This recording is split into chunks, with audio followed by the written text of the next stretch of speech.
أعوذ بالله من الشيطان الرجيم. بسم الله الرحمن الرحيم. الحمد لله رب العالمين، والصلاة والسلام على أشرف الأنبياء والمرسلين وعلى آله وصحبه وسلم، وبعد. السلام عليكم ورحمة الله وبركاته. يقول المصطفى صلى الله عليه وسلم: ما اجتمع قوم في بيت من بيوت الله يتلون كتاب الله ويتدارسونه فيما بينهم إلا نزلت عليهم السكينة وغشيتهم الرحمة وحفتهم الملائكة وذكرهم الله في من عنده. صدق رسول الله. Namuomba Allah subhanahu wa ta'ala wa hadithi hii atuthibitishie ujira wa haya aliyoyataja kwa kukutana kwetu katika msikiti huu, kukaa na kusoma kitabu chake na tukifundishana yaliyomo ndani yake, kujua hukumu zake. Basi atuthibitishie kupata sakina, atuthibitishie kupata kufunikwa na rehema zake, na vile vile kuzungukwa na malaika, na atutaje mbele ya wale walioko mbele yake. Allahumma amin. Kabla tuendelee na darasa, bila shaka ni katika vitu vya kukumbushana katika mambo ya tarikh. Tarikh ni kitu muhimu sana, kujua mtu historia yako, wapi unatoka, inakupa kujijua thamani yako, na wakati fulani huenda ikakupa hata viashiria vya watu wapi unakwenda. Bila shaka katika mfano Ibn Khaldun katika tarikh mtu sana wa tarikh, katika kuandika kwake tarikh, katika aliyoyaandika alikuja akaja akayabashiria mambo yatakuja kutokea tena katika umma, na kweli yakatokea vile vile.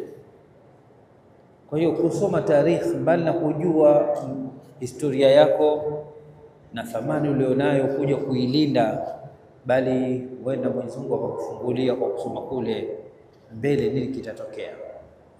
Sisi kwa leo tunakumbushana tukio ambalo kwamba limetokea ndani ya mwezi mtukufu wa Ramadhani, ambalo kwamba ndilikuwa ni siraa ya kwanza au vita vya kwanza baina ya haki na batil, ambavyo kwamba ni vita maarufu, vita vya Badr. Vita vya Badr vimetokea mwezi wa Ramadhani, katika mfungo wa Ramadhani, watu Waislamu wakiwa wako katika funga. Kwa nini leo tukumbushana? Kwa sababu ndo tarehe yake zilifika. Tunachokumbusha sio tukio lenyewe tu, hali ya utekelezaji wa vita yenyewe.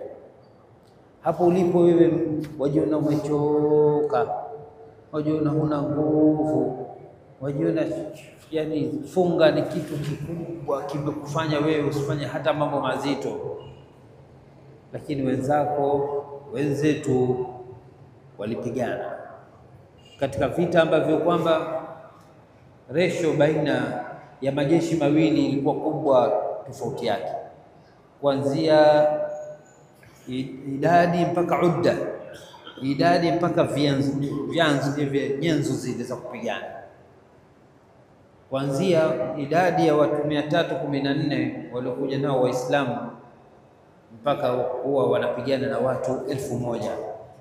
Hao 314 walikuja kwa ajili ya kuteka msafara uliokuwa ukiongozwa na Abu Sufyan, ulikuwa na mali za biashara za Makuraishi, ilikuwa juu ya ngamia takriban 1000.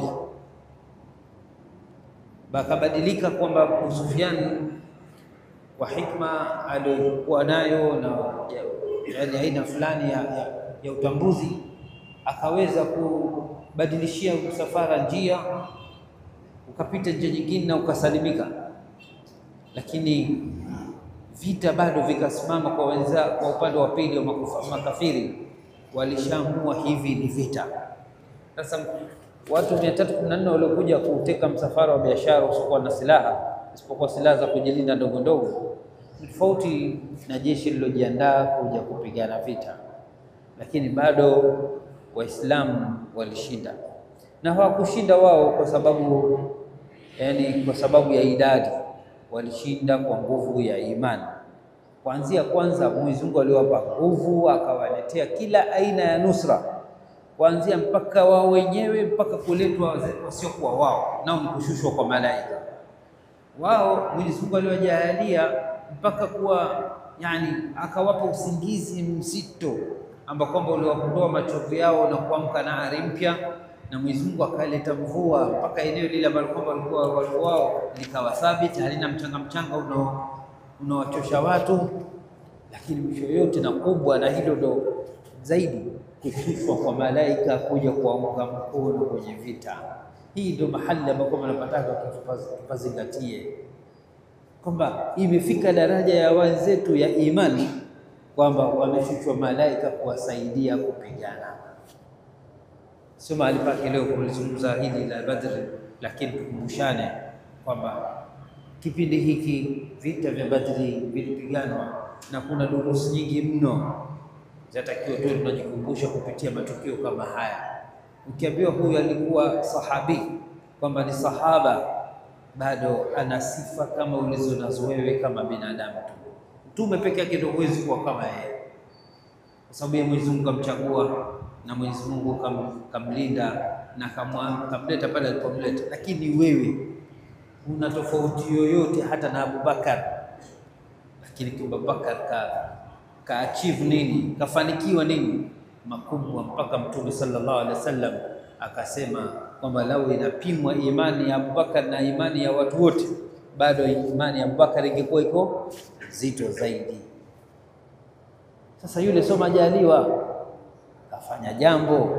Sayyidina Umar, Sayyidina Uthman, Sayyidina Ali, khulafa urashidun pamoja na waliokuwepo waliobashiriwa pepo, halikuwa hawajafa, ni binadamu kama sisi.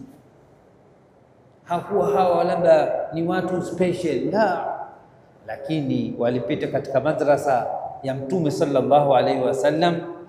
Na ukumbuke wao hawakuzaliwa Waislamu, wengi wao majority hawakuzaliwa Uislamu kama sisi tulizaliwa ndani ya Uislamu. Kule kukubali kwao kuacha walioyazoea na kuingia katika kwamba ni mapya mengine mazito haikuwa jambo dogo. Wewe leo waambiwa uache mila na desturi ambazo kwamba yani ni vitu vya kawaida sana, kwamba dini haikubali, waona tabu. Kwa hiyo nachotaka kusema kwamba kama Waislamu tuwe tunasoma matukio ya dini ya waliotutangulia. Kwa kusoma ndio tutajua wapi tulipokuwa na wapi tulipo na wapi tunakwenda. Naomba Allah subhanahu wa ta'ala kwanza kabisa awarehemu wote na kuingiza pepo yake waliofanya juhudi katika vita hivyo, na sisi Mwenyezi Mungu subhanahu wa ta'ala atupe thabati katika dini na tuwezeshe kufanya juhudi katika dini yake kadri alivyotuwezesha. Allahumma amin. Tunaendelea na surat Al-Mu'minun baada ya kumaliza mungu ya pili ya surat Al-Mu'minun, ambapo inazungumzia hali za umma zilizopita, zimetajwa japo kwa ufupi. Sasa hivi tunaingia katika mungu ya tatu, nayo ni ile hali ambayo kwamba sasa kaja akaikuta Mtume sallallahu alaihi wasallam baada ya kuondoka na nani, Nabii Isa alayhi salam. Unaweza ukaibagua hii sura vipande vitatu. Eneo la kwanza sifa za waumini, sifa za imani, sifa za mujtama al-muslim, sifa za jamii ya Kiislamu. Halafu zikaja Mwenyezi Mungu akaonyesha yani hali za mitume yote, kuanzia imetajwa tangu Nabii Nuh alayhi salam, vipi alileta ujumbe na vipi alipata mkwamo, vipi alikadhibishwa mpaka kufika kwa Nabii Isa alayhi salam. Sasa hapa tunapoanzia leo na aya hii ya mwisho ambapo kwamba tumeisoma jana, fataqatta'u amrahum bainahum zubura kullu hizbin bima ladayhim farihun fadharhum fi ghamratihim hatta hin. Hii zinazungumzia sasa hali aliyokuta nayo Mtume sallallahu alaihi wasallam, huu umma ukiwa huyu afuata Taurati, huyu Injili, huyu Zaburi, huyu afuata mila na desturi, huyu afuati vyovyote. Naam, Allah subhanahu wa ta'ala anasema fataqatta'u amrahum bainahum zubura, lakini walikatiana jambo lao mapande. kullu hizbin bima ladayhim farihun, kila kundi na kile ilichonacho ilikuwa inajifakharisha nacho kwamba hiki ndio sahihi. Hii ndio hali aliyokuta nayo nani? Mtume sallallahu alaihi wasallam. Kila mmoja tena bado amwona mwenzake ndio kapotea. Fadharhum fi ghabratihim hatta hin, basi waache kwa muda katika ghafla yao hii. Allah subhanahu wa ta'ala anasema, ayahsabuna annama numidduhum bihi min mali wa banina nusari'u lahu fil khairat alla yash'urun. Mwenyezi Mungu subhanahu wa ta'ala anauliza, ayahsabuna annama numidduhum bihi min mali wa banin, je, wanadhani kwa vile tulivyowapa katika mali na watoto, nusari'u lahu fil khairat, ndio tumewazidishia khairi? Kama vile mtu awe anahesabu, mimi madam maisha yangu yanakwenda uzuri, basi manake niko sawa kwenye dini. Usidhanie kwamba mafanikio yako ya maisha ya kidunia, kuanzia mali mpaka kuwa na watoto na familia, kwamba huko wewe Mwenyezi Mungu kama ashakufungulia kwamba umenyookewa na kila kitu. La, bal la yashurun, bali wao hawatambui. Bali maana iliyokuja katika aya hii ni kama ilivyokuja katika ahlu tafsir, ni kwamba ayahsabuna ya Muhammad, je, wanadhani hawa ewe Muhammad, hawa watu, anna alladhi nu'tihim fi dunya min almali wal aulad huwa thawabun lahum, kwamba hivi tunavyowapa katika mambo ya dunia, iwe ni katika mali au watoto, kwamba ni thawabu kwao, kwa sababu ni mazuri ndio tunawalipa mazuri. Inama huwa istidrajun, huo ni kumleta mtu kwenye mtego au kwenye kumja kumwadhibu kidogo kidogo.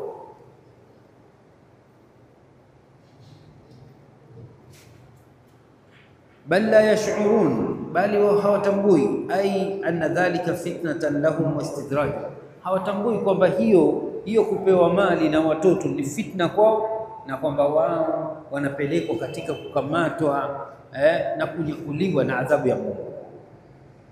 Innal ladhina hum min khashyati rabbihim mushfiqun.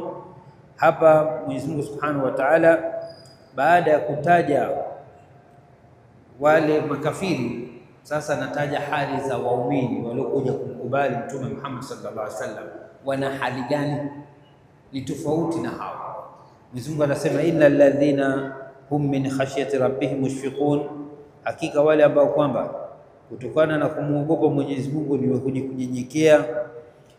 Hofu ile ya kuogopa Mwenyezi Mungu, wanakuwa na wao na hofu kwa Mwenyezi Mungu Subhanahu wa Ta'ala.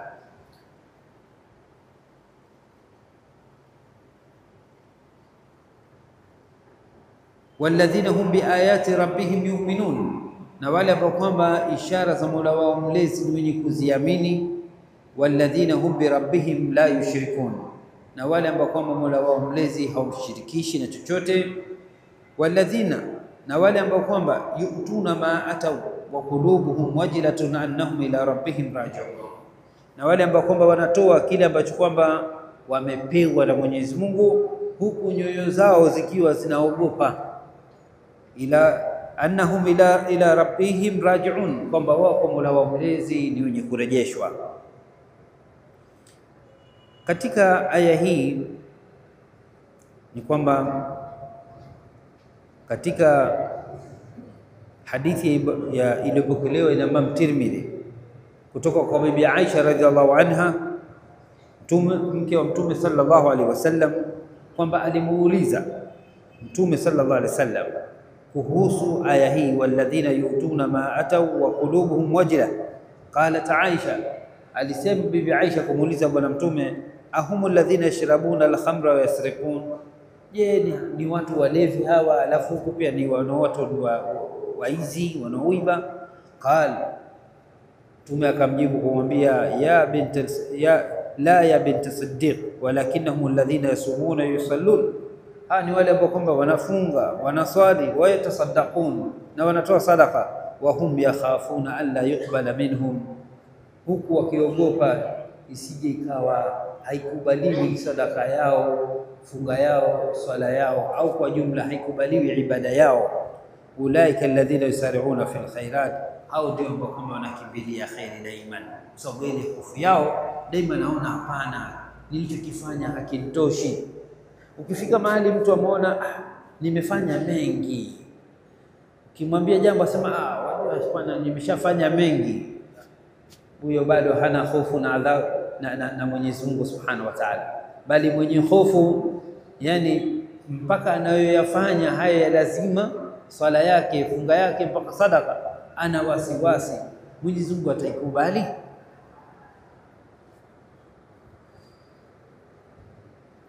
Lakini Mwenyezi Mungu akasema annahum ila rabbihim raji'un. Hii ndio kubwa naye, kwamba kwa Mola wao mlezi ni wenye kurejeshwa au ni wenye kurejea. Hii ndio ambayo kwamba tunaweza tukasema kama dafi kinachokusukuma zaidi mtu kwa daima kuwa makini na unachokifanya.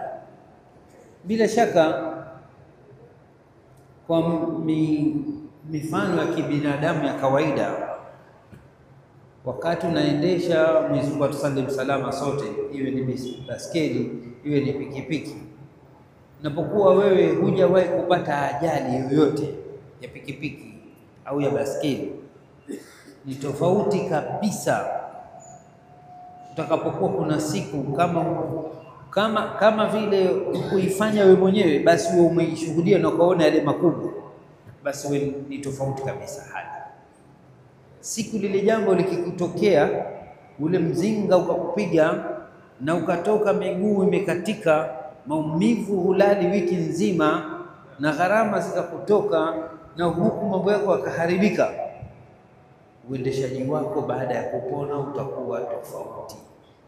Guarantee kabisa hiyo, tofauti kabisa. Kwa sababu gani?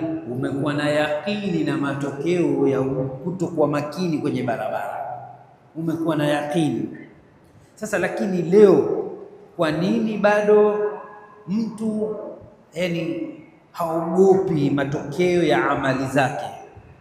Ima iwe anafanya mabaya au hafanyi wajibu wake, iwe pengine haswali au hafungu, atoi zaka, au yale yaliyoharamishwa yeye ndo anayafanya. Kwa nini ana ujasiri huo? Kwa sababu hajui kilichopo huko mbele yake, hajui. Kuanzia maisha ya kaburini bado hana yakini nayo nini kitakachomtokea, kwa sababu hajayaona, na maisha ya akhera malipo.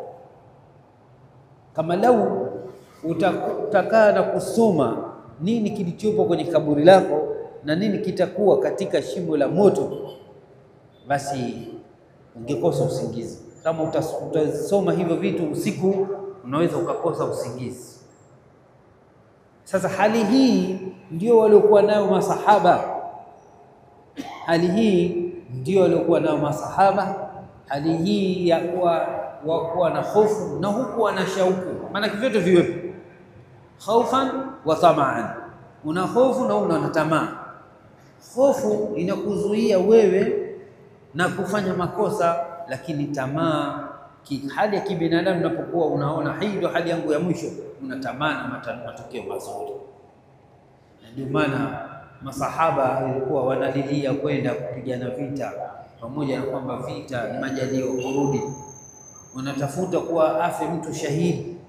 Mpaka vijana walikuwa wakifika katika wanapochaguliwa kwenda kwenye vita, wanaangaliwa kwa mujibu wa age ama ukubwa wa kwenda kuweza kupigana vita. Watu wanasimama on toes, wanasimama kwa visigino ili aonekane labda ni mrefu, kwamba ni mkubwa, wengine warudishwe. Nini? Wewe leo jambo dogo tu, binadamu wa leo likiwa lina hofu ndogo tu hapo, yaani kujiingiza huko, una hamu, hutaki uingie kwenye matata na matatizo. Lakini wenzetu kutokana na yakini waliokuwa nayo, hawakujali mali zao tu, hawakujali hata nafsi zao. Mali sikina Sayyidina Abubakar ambaye mfano ametoa mali zao zote. Mtume sallallahu alaihi wasallam alipotangaza watu wajiandae kwa ajili ya vita na watoe mali zao, ili wasiokuwa na mali wapate ndani yake vitu vya kujiandaa navyo kwenda kwenye vita. Sayyidina Abubakar akatoa mali yake yote, Sayyidina Umar akatoa nusu ya mali yake, na wengine wakatoa.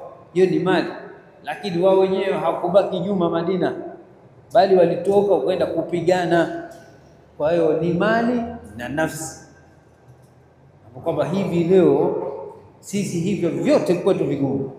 Sikwambii kwamba labda nitoe nafsi mali ili nafsi isipate madhara. Hiyo mali sasa hivi pia kuitoa, wanaotoa katika njia ya Mwenyezi Mungu ni wachache, na hawa wachache wanaotoa pia vingi chache kuliko wanavyostahili kutoa. Hii ndio hali tofauti, au tunaweza kusema ni tofauti kuu iliyopo baina yetu sisi na waliotutangulia. Ulaika yusari'una fil khairati wa hum laha sabiqun. Mwenyezi Mungu anapa muhuri hapo hizi sifa hizi, kwa kuwa wana hofu na Mola wao, wana hofu ya kukutana na wewe na wao, na pia kwamba wanamwamini Mwenyezi Mungu yaqini 100%, na hawamshirikishi Mwenyezi Mungu na lolote. Wanatoa vile walivyopewa, huku wana hofu, na huku kwamba wana hofu ya kukutana na Mola wao akawahesabu. Au Mwenyezi Mungu amewasifu ulaika yusari'una fil khairat, hao ndio ambao kwamba daima wanakimbilia mambo ya khair. Wa hum laha sabiqun, na daima hao ndio wanaotangulia kuyafikia katika mambo ya khair. Daima watu wanaoona wako mbele.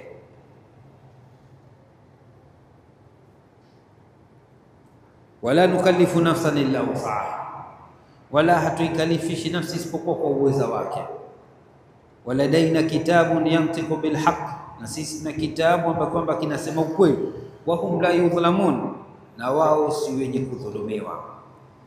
Hapa aliposema Allah subhanahu wa ta'ala, wala nukallifu nafsan illa wus'aha, hatuikalifishi nafsi isipokuwa kwa uwezo wake. Hii ni kama katika moja ya sifa sheria za Uislamu, kwamba taqullaha mastata'tu, fanyeni cha Mungu, mcheni Mwenyezi Mungu kadri mnavyoweza. Kwa maana sheria imeondoa at-taklif bima la yutaq, kufanya mambo nje ya uwezo wako, bali fanya ndani ya uwezo wako. Hilo la kwanza. Lakini aliposema waladaina kitabun yantiqu bilhaq, kwamba sisi tuna kitabu ambacho kwamba kinazungumza haki. Ni kitabu gani? Kuna waliokwenda kwamba hii Qur'an, katika maulama kuna waliosema kwamba hii Qur'an inazungumza haki na ni sahihi, lakini kuna waliosema kwamba ni kitabu ihsahul a'mal, ni kitabu kinachoandika amali za watu ambazo kwamba zinapelekwa kwa Mwenyezi Mungu Subhanahu wa Ta'ala, zinaandikwa na malaika alafu zinapelekwa juu. Hii Allah Subhanahu wa Ta'ala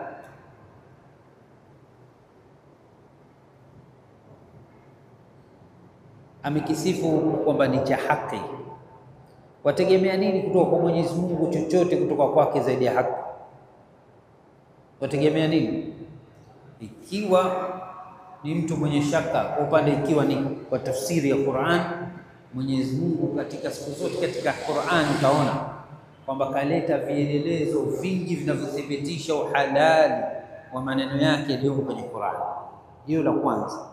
Lakini la pili, ikiwa ni kwa tafsiri ya kwamba ni kitabu ambacho kwamba ni cha amali za watu, kwamba Mwenyezi Mungu aliposema waladaina kitabu yantiqu bilhaq, ikuondoe shaka na dhulma yoyote au kuonewa kokote, kwamba pengine ukababikiziwa kile ambacho kwamba ukifanya akitotokea hiyo, utapata kile kile ulichokifanya tu. Wa laysa lilinsan illa ma sa'a, kama ilivyokuwa wala taziru waziratun wizra ukhra, haitokei wewe ukabambikiwa au ukabambikiziwa lile ambalo kwamba ukulifanya hata siku moja. Kwa hiyo pia hii ikiwa ni kwa tafsiri kwamba ni kitabu kinachokusanya amali za watu, utaja kwake Allah Subhanahu wa Ta'ala waladaina kitabun yantiqu bilhaq, kukuondolea wewe hofu ya aina yoyote ya kupendelewa au kuonewa, vyote hivyo havipo. Bal qulubuhum fi ghamratin min hadha, lakini hawa ambao kwamba wamepotea, wamewacha hii Qur'ani bal qulubu fi ghamratin min hadha, wameghafilika na haya, wako katika mughafala. Walahum a'malun min duni dhalika hum laha amilun, bali wana mambo mengine sio kwa haya, wao ni wanayatekeleza. Hata idha akhadhna mutrafihim, lakini mpaka siku itakapofika tukawakamata wale ambao kwamba wamedekezwa wakafanya starehe wakafanya anasa, tukawakamata kwa adhabu. Idha hum yaj'arun, mara unakuta ni wenye kulalamika. Tayari jambo limemkamata, anaona hapa sina pa kutokea. Mwenyezi Mungu anawaambia la taj'aru al-yawm innakum minna la tunsarun, msilalamike leo, kuna pa kulalamikia tena. Kama kuwaleta tumewaleta, tukaleta mitume, tukaleta vitabu, na baada ya kuondoka mitume bado kuna waliofanyia kazi vitabu katika maulama kwa kuwakumbusheni na kuwaongozeni. Innakum minna la tunsarun, hakika nyinyi kutoka kwetu si wenye kunusuliwa. Adhabu mlioandikiwa kuipata kutokana na iliyochuma mikono yenu, hiyo hamwezi kuepuka wala kuikimbia. Hata idha akhadhna mutrafihim, mpaka atakapokuja tukawakamata wale ambao kwamba wamevuka mpaka katika anasa, katika matumizi ya mali, katika starehe. Akhadhna mutrafihim bil adhab, tukakamata kwa adhabu. Basi idha hum yaj'arun, mara unakuta ni wenye kulalamika. La taj'aru al-yawm, siku hiyo wataambiwa msilalamike. Innakum minna la tunsarun, hakika nyinyi kwetu sisi si wenye kunusuriwa. Hakuna swala la nusra hapa, hakuna atakayeondolea hii adhabu. Hii tayari ni mahtum, tayari mahtum kwenu ninyi, lazima iwasibu kutokana na makosa yenu wenyewe. Hadha wallahu alam. Inshallah kwa upande wa tafsiri tuishie hapa, tuangalie katika muda huu unaobaki biidhnillah mawili matatu kuhusu fiqhi ya kafara. Leo tunaondokea na swali la kwanza. Anasema huyu mtu, nilimwahidi Mwenyezi Mungu mimi sitofanya kosa fulani, lakini naenda anasahau, anafanya tena lile kosa, alafu anakumbuka, anatubu kwa Mwenyezi Mungu, anaswali raka 2 za tauba, anarudia tena ahadi yake kwa Mwenyezi Mungu kwamba lile kosa hatofanyaje, hatolirudia tena. Lakini kutokana na udhaifu wake wa imani aenda akarudi, maana kila kikumbuka tu alafu ajisahau afanya tena, ikawa ni mara nyingi mpaka hasijui ni mara ngapi. Nini namlazimu kwa kule kusema kwake na kutoa ahadi kwa Mwenyezi Mungu, mimi sitofanya kosa hili? Je, pana kafara? Aljawabu, katika ahlul ilm, katika wale wazungumza kuhusu jambo hili, wamelipa hukumu ya ahadi ya Mwenyezi Mungu kama yamini. Ile kusema na muahidi Mwenyezi Mungu sitofanya jambo fulani ni sawa sana kusema wallahi sitofanya jambo fulani. Kwa hiyo hapa maana yake ni kama ni mtu aliyetoa yamini, kiapo cha kuto kufanya kosa hili. Kwa hiyo unapokuwa umetoa ahadi ya kwamba huto muasi Mwenyezi Mungu kwa kosa fulani, halafu ukija ukafanya, hapo manake itakuwa ni nini? Ni umevunja kiapo.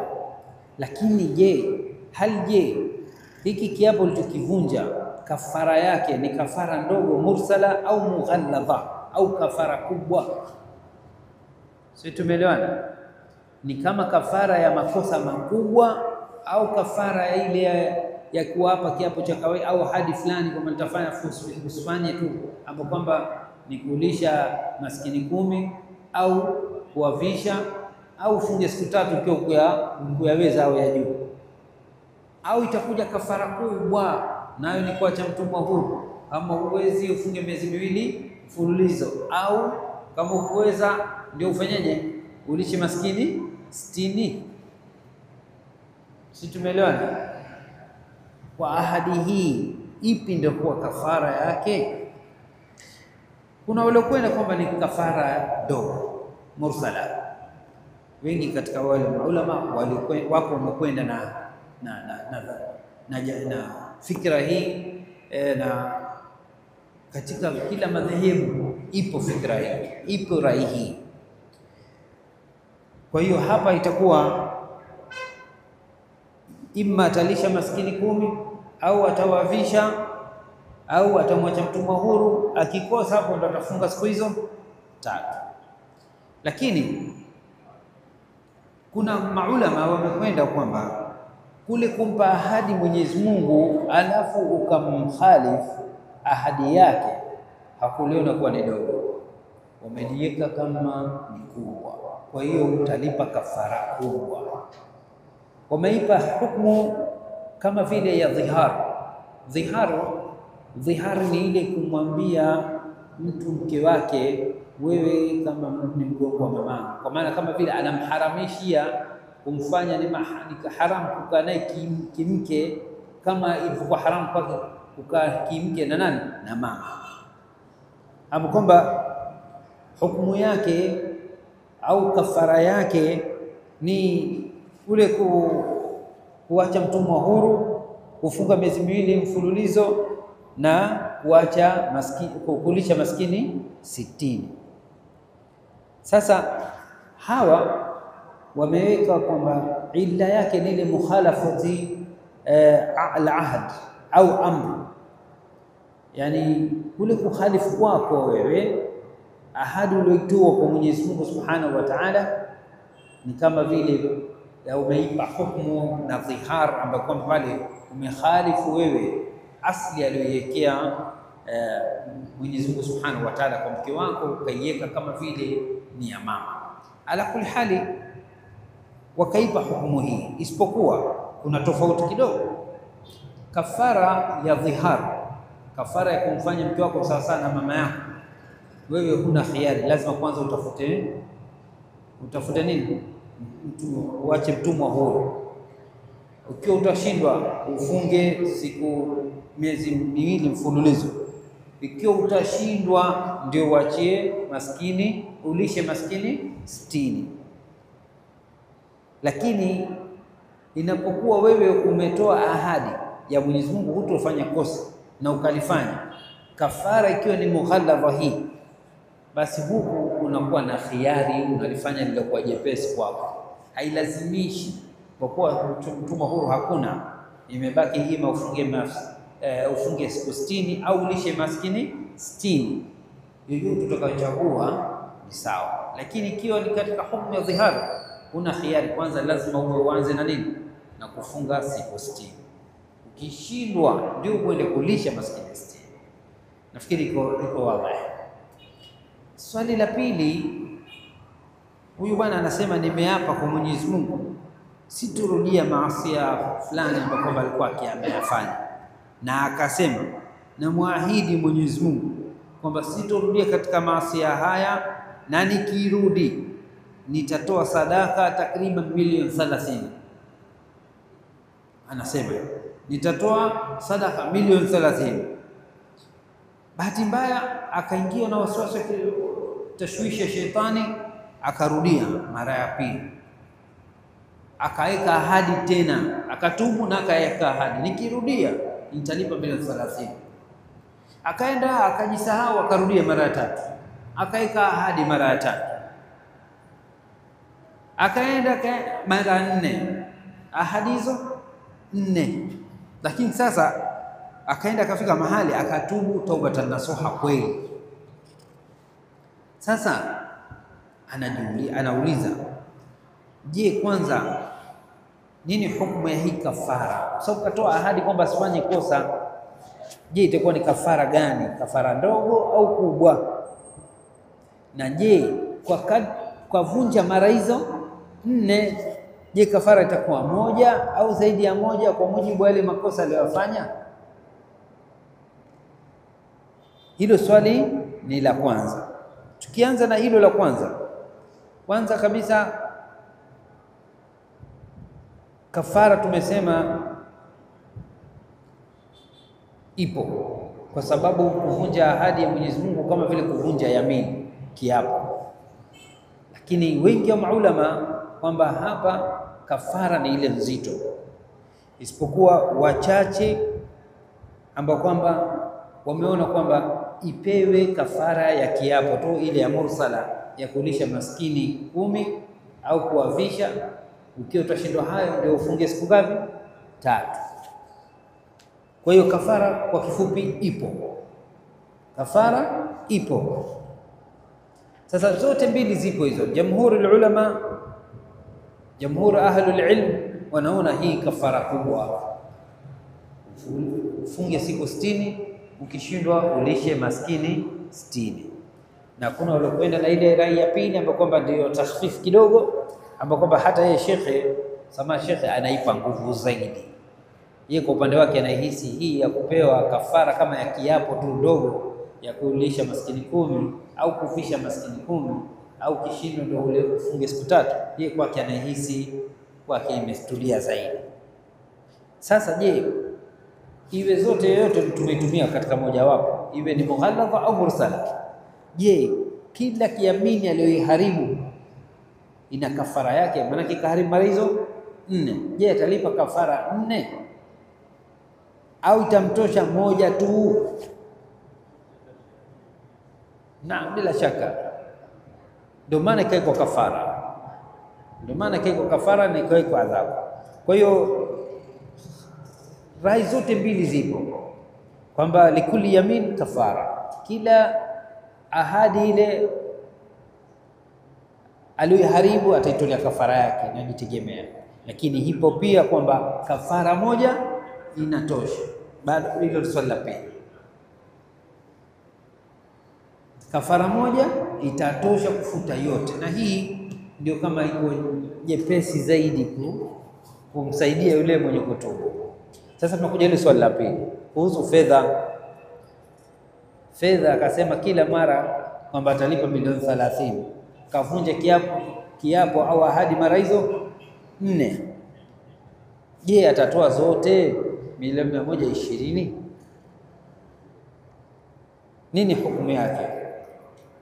Qila, imesemwa kwamba ipo kaida, iko principle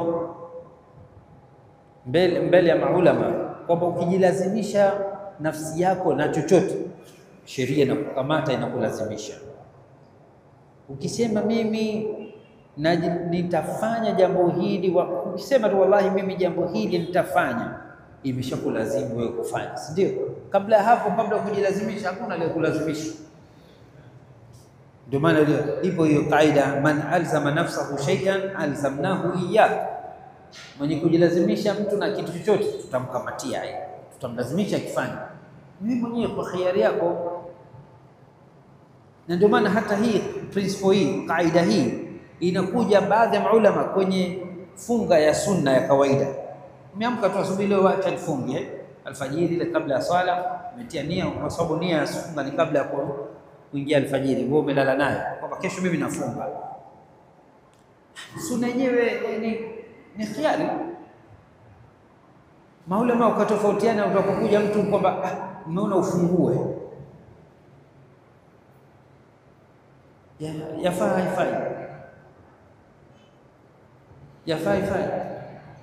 Kuna waliosema madam ni sunna, ni katika nafila tu, sio ya Ramadhani wala sunna ya kafara au ya nadhiri ama kama za lazima, una uwezo. Lakini ulama sana kwa msingi huu, wewe ulishatia nia ya ibada kwamba mimi hii nifunga, wewe huna khiari ya hata kama ni ya sunna, huna khiari kuivunja. Wewe tayari hii unatakiwa uitimize. Simeelewa?